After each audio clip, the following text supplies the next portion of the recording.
નમસ્કાર agenda at 9 સાથે હું હિના બુલેટિનની શરૂઆત કરવી છે સૌથી મોટા સમાચારથી કે જ્યાં ફરી એક વખત ભારતીય જળસીમા નજીકથી મોટી સંખ્યામાં ડ્રગ્સ મળી આવ્યું છે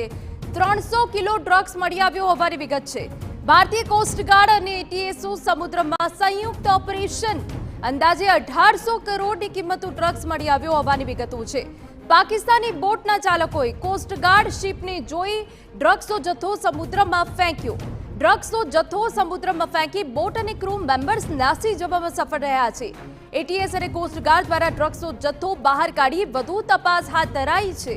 પોરબંદરથી લગભગ 190 કિલોમીટર દૂર પાકિસ્તાની બોટની શંકાસ્પદ ગતિવિધિ કોસ્ટગાર્ડ શિપના ધ્યાનમાં આવી જો કે કોસ્ટગાર્ડ શિપને જોતા જ પાકિસ્તાની બોટના ચાલકો ડ્રગ્સનો જથ્થો સમુદ્રમાં ફેંકીને ફરાર થઈ ગયા હતા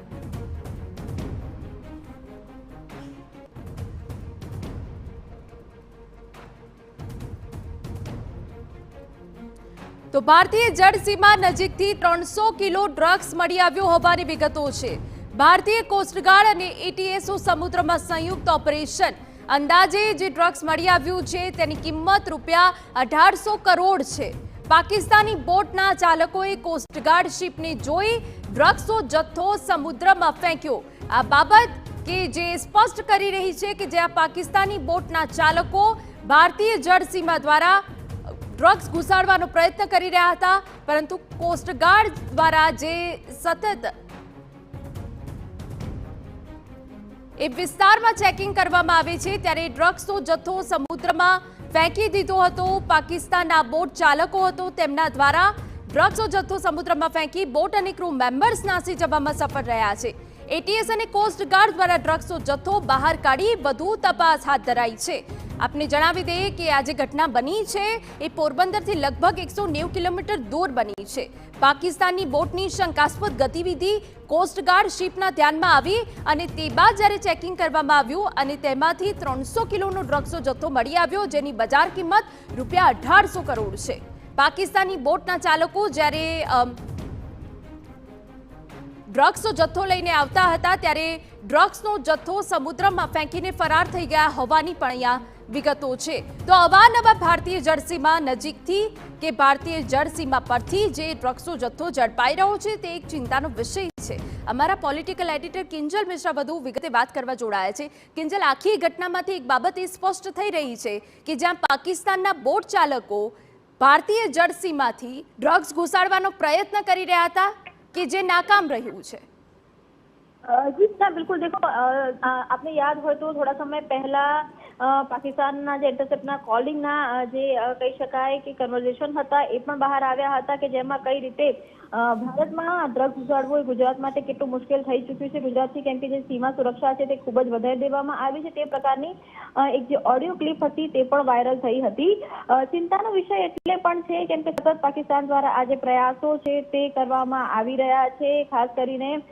300 કિલોગ્રામ નાર્કોટિક્સનો જે જથ્થો છે તે પકડાયો છે અને આ 300 કિલોગ્રામ નાર્કોટિક્સના જથ્થાની જો પ્રાઇસની વાત કરવામાં આવે તો એ પ્રાઇસ કરોડોમાં જઈ રહી છે અને 1800 કરોડની કિંમતનો આ જે જથ્થો હતો તે પકડવામાં આવ્યો છે એક જે બાતમી મળી હતી તેના આધારે સતત 24 કલાક એટલે કે 12 અને 13 એપ્રિલે આ સમગ્ર જે ઓપરેશન હતું તે ઓપરેશન કરવામાં આવ્યું હતું અને જેની અંદર જે ગુજરાત એટીએસ હતી ગુજરાત એટીએસ અને ઇન્ડિયન કોસ્ટગાર્ડ દ્વારા સંયુક્ત ઉપક્રમે આ જે ઓપરેશન હતું તે કરાયું હતું હાલાકી જે પાકિસ્તાની બોટ હતા પાકિસ્તાની બોટ જે ડ્રગ્સનો જથ્થો ન પકડાય તેની માટે પાણીમાં નાખી દેવામાં આવ્યો હતો પરંતુ એ ડ્રગ્સનો જથ્થો પાણીમાંથી પણ જે કહી શકાય કે એટીએસ અને ઇન્ડિયન કોસ્ટગાર્ડ દ્વારા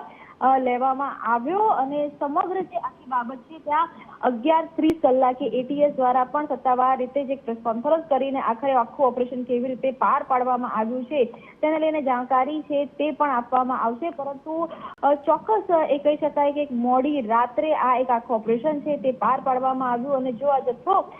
ગુજરાતમાં આવી જતો તો અનેક જે યુવાધન છે તેને ખૂબ મોટું નુકસાન છે તે થઈ શકતું છેલ્લા 3 વર્ષથી જે ગુજરાતની અંદર વાત કરવામાં આવે તો પોલીસ વિભાગ દ્વારા ડ્રગ્સની સામે એક આખી જે મુહિમ છે તે ચલાવવામાં આવી છે. તેમાં અત્યાર સુધીનું આ જે મેગા ઓપરેશન છે તે પાર પાડવામાં આવ્યું છે કે જેમાં 300 કિલોગ્રામ નાર્કોટિક્સનો જથ્થો છે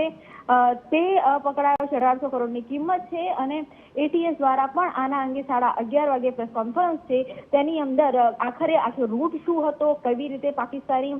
બોટ છે તેને આઈડેન્ટિફાઈ કરવામાં આવી, આરોપી પકડાયા છે, કેવી રીતે હવે આગળની કાર્યવાહી થશે તેને લઈને એન્ટી કરપ્શન મારફતે એટીએસ દ્વારા પણ 11:30 વાગે સત્તાવાર કોન્ફરન્સ છે તે કરવામાં આવશે.